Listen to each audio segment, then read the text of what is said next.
There are spoilers in this video. Watch the f***ing movie! So, how about that Blue Hedgehog movie, huh? Yeah. I'm writing this while extremely sleep deprived. Sonic Movie 2 has now officially released in USA, and while as a filthy, disgusting Brit, I got the privilege of seeing it a week early, I figured it would be pointless to make a video on it before the Americans got to see it. So, yeah, my thoughts on the movie? It's very good. All the characters from the games are handled brilliantly. Sonic is the same old from the first movie, and it's interesting to see a Sonic that has more of a character arc compared to the game Sonic, who more goes around helping others with their character arcs. Tails stalking Sonic all the time is a little weird of an implication, but besides that, I think this incarnation is the most game faithful of all the characters in the film. He's still like the little brother character, and he's still equally so the tech-savvy brains of the operation, and just look at this adorable little guy. I'm a bit sad we didn't get any meme reference for Tails like we got with Sonic in the first movie, and Knuckles in this one. But I suppose a Tails Gets Trolled reference would have probably been a bit risky. Let's just be glad he's not sitting on any benches. And for Knuckles, wow, they sure did him justice. I really like Idris Elba's performance on the character. And I like how he's this powerful honor warrior in this film, and he's a credible threat, but they still let him be funny. Unlike Game Knuckles, who's been made to be a solely comedic relief by making him the idiot, Movie Knuckles' comedy comes from a fish-out-of-water dynamic where he doesn't understand the Earth customs, which allows him to be both badass and funny. I also appreciate that the Master Emerald isn't tied to a specific location, so they don't end up writing themselves into a corner with him like they do in the games. And what about the Doc? Well, Jim Carrey still knocks it out the park as the good Doctor, and has turned the ham up to 11, and he's still a blast to see on screen. I also really like the new world building we've got going on now with the Master Emerald and the Owls versus the Echidnas. Not only is this a cool take on the Sonic lore, where it's kind of based on how the Sonic lore works, but it does things a bit differently, but it's also causing Ken Penders to throw a hissy fit for an added bonus. Grab your popcorn, because we're going to need it for more than just watching the movie. But if I have some complaints, well, I know a lot of people didn't like the dance battle scene, but I'm gonna go ahead and defend it, as I think it builds Sonic and Tails' friendship quite well, and that whole shot of Tails sleeping in front of the fire curled up like an actual fox, it's just precious. But I do agree that the wedding scene is just kinda whack. I mean, the scene introduces Gun, fair enough, and I kinda love that the Gun Commander is obsessed with Olive Garden, and I absolutely had canon that the Gun Commander from Shadow the Hedgehog is also like that now. But man, this scene goes on for way too long. It was a simple enough setup. Sonic, Tails, and Tom had all been imprisoned by Gun, and Maddie and Rachel needed to get them out. But Rachel just kinda goes on to have her own entire scene, and it just kinda goes nowhere beyond giving Rachel closure. Hearing myself talk about it out loud, it really makes it sound like a fake spoiler you'd come up with as a joke. My final nitpick is the music. I don't necessarily think the songs that we got were bad, but a lot of them didn't feel like songs for a Sonic movie.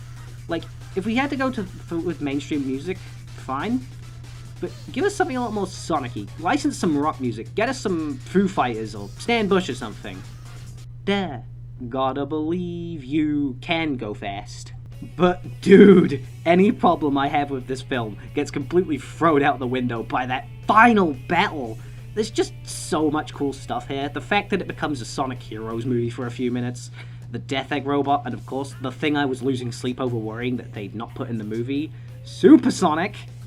Okay, I got spoiled about Supersonic before the film came out, but man, it did not lessen the impact of seeing him absolutely thrash the Death Egg robot. He looks so cool!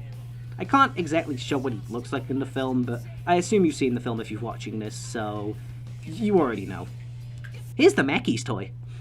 And that post-credit scene! Bow your heads low, all hail Shadow. Sonic 3 is going to be adapting Sonic Adventure 2, my favorite game in the series. Yeah, baby! Okay, so in all seriousness, I think that some people think it's a bit early for Shadow, but come on, Shadow's a fan-favorite character, and it makes sense that Paramount are just as eager to put him in the films as I assume fellow fans are to see him on the big screen. So, where does the Sonic Cinematic Universe go from here?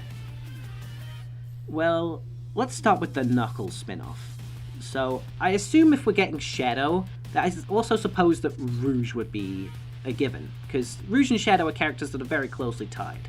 but Rouge is also very closely tied to Knuckles, so I think we'll see Rouge in the Knuckles series and establish her just in time for Sonic 3, rather than her establishing her in Sonic 3. Another thing I think the Knuckles series might give us is the Chaotix. IDW released a prequel, prequel, a prequel comic, and one of the stories followed Knuckles, and in the background of a panel you can actually see the Chaotix. Now this very well may just be a cute Easter egg, but come on, a man can dream. Not to mention, when the Chaotix were first introduced, they were introduced in a Knuckles spin-off game.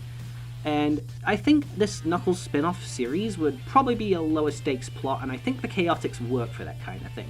I think you could set it up that, like, Rouge is some jewel thief, and that she takes the Master Emerald, and Knuckles employs the help of the Chaotix detective group to get it back. Since we're skipping Adventure 1, you could probably also use the fact that we've got the Master Emerald in this plot to get Chaos Zero in there, but that might be a bit of a stretch. As for Sonic 3 itself, I don't know how we're going to go about Shadow's backstory here. I almost wondered while I was watching the film if, during that whole scene where Sonic was captured by Gun, if they'd take Sonic's DNA and make Shadow a Sonic clone. But, like, that's very clearly not the case here. We're still going with the whole 50 years ago backstory from the games, and it seems since Robotnik may potentially be taking a backseat this film, that maybe we could go with another villain. How about the Black Arms from Shadow the Hedgehog, for instance? We've already established that in this world, Sonic and Co. are aliens, and we've even been shown these weird humanoid alien things in the prequel comic and at the start of the film, so I don't think that the Black Arms would be too out of place here. In the same way that this film was a Sonic 2 and Sonic 3 hybrid, this could be an Adventure 2 and a Shadow the Hedgehog hybrid, maybe. Or maybe who's to say that Gun and Shadow couldn't carry the villain role themselves until Shadow is redeemed. But by that point, I assume with Shadow's redemption, the whole Gerald plot would be in motion, so we wouldn't really need to worry about there being no villain there. Now, as for who's going to play Shadow, well, it's kinda hard to say who I think is gonna play him. I know damn well who I want to play him. In 2077, what makes someone a criminal?